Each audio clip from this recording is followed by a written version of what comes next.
Hey everybody, welcome back. So what's with the unicorn, you ask?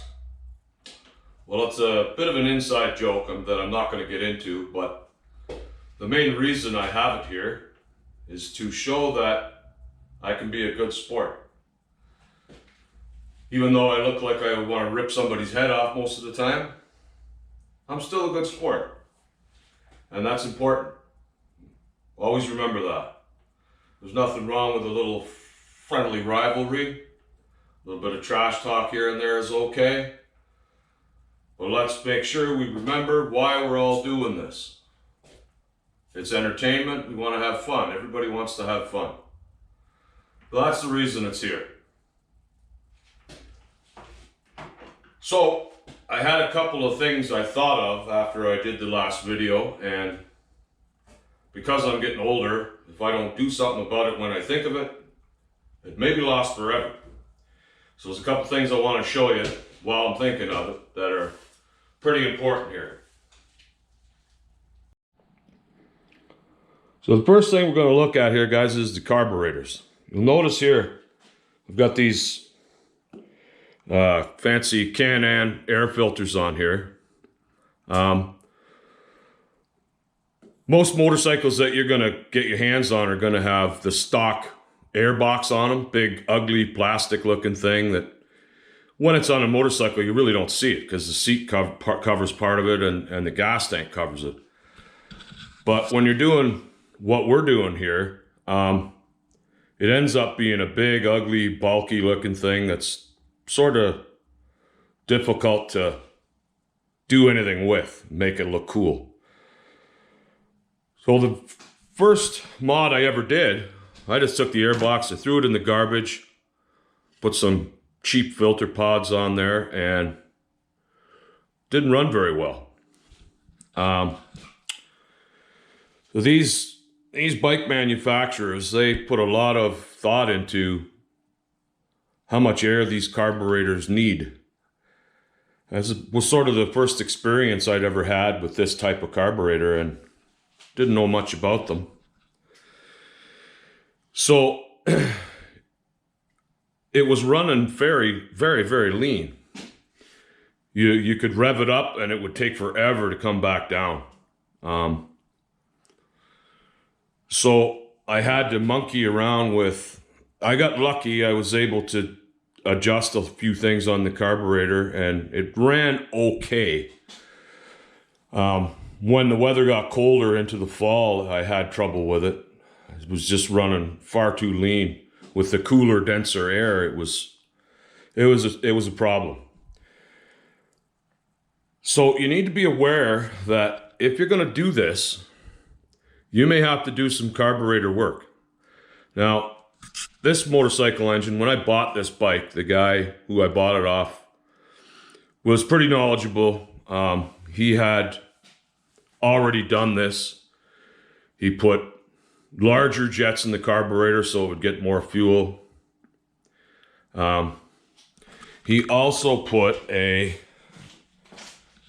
aftermarket CDI box on here, which is adjustable. See, there's some adjustments on there. You can adjust the timing, you can adjust the rev limit. So you need to be aware, guys, that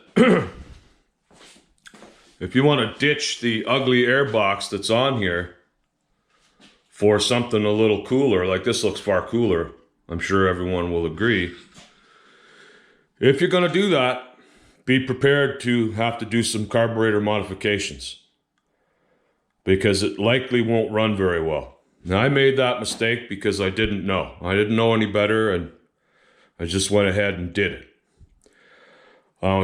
In talking with some of the other guys that have done this, a lot of them ran into the same problem. So it's possible, it can be done. There are places that'll make you custom jet kits for these carburetors. Lots of guys that have bikes on the road want to run these, want to have a little more performance, and it's possible. Just be aware that you're going to have to probably do some carburetor modifications. So if you're not really prepared to do that, keep the stock air box. and try and figure out a way to incorporate it in. I have my other two mods still have the stock air boxes on them, and I managed to incorporate it in under the hood, so it's not too bad. But anyway, I just wanted you guys to be aware of that, because that is something I ran into, and I had no idea that was going to happen, but it will.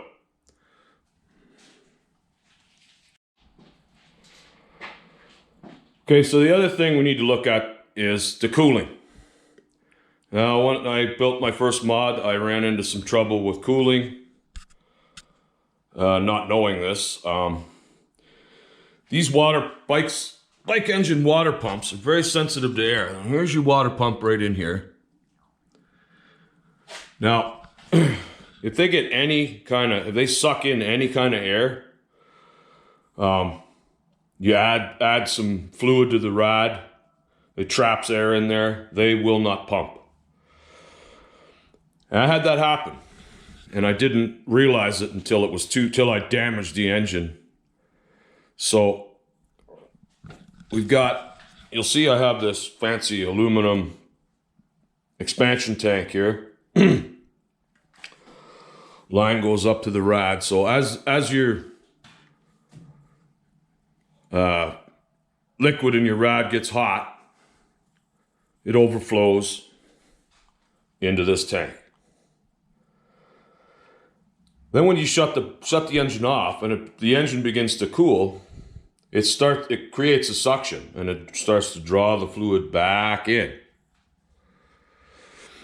If that expansion tank is too low or you don't have one at all, this line here sucks air. It puts air back into your rad, and then your water pump will not pump. So be aware of that. It's not like, some of the older cars I had when I was a teenager, it never seemed to be an issue. You could pour fluid in the rad and away she'd go. But for whatever reason, the design of these pumps, it's a problem. If they get air in them, they don't pump. Now, when you're filling it, or if you have to replenish it, there's a little bleeder screw here. So you just open that bleeder screw up and let it run until the air's gone, and it'll pump. So what I try and make a habit of doing is when I fire this engine up, as it starts to warm up, I grab a hold of my hoses, make sure they're getting warm. So this hose will always be warmer than this one, because the fluid pumps through here into the rad to be cooled slightly, and down through here back to the pump. So this one will be a little cooler than this one, but you want to make sure as the engine warms up that these hoses are getting warm. And if they are, it's flowing. The pump is pumping, you're getting good flow, everything's good.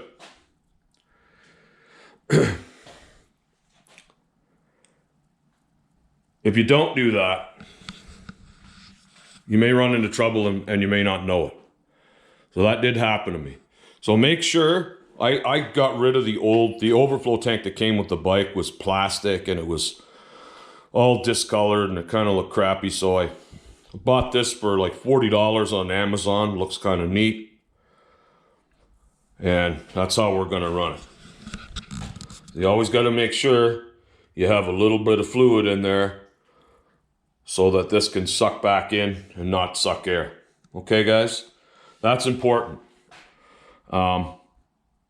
Guys that know bike engines well probably know that, but like I said before, I didn't know anything really about motorcycle engines when I started this gig. And I pretty much cooked my first, the GPZ 900 I had, I pretty well cooked it because I was overheating it all the time and didn't even know. All right? So always make sure that you do that. And you also want to keep your rad, the lower rad port, needs to be just the tiniest bit higher than the suction side of your pump. So it'll stay flooded all the time. That'll help you out as well. So always remember that, okay, guys? Trying to save you some of the trouble that I've had in the past. Okay, guys, I hope that helps. Wanted to make sure I filled you guys in on some of that. just in case you hadn't thought of it. I know I hadn't thought of it in the beginning, and it caused me some trouble.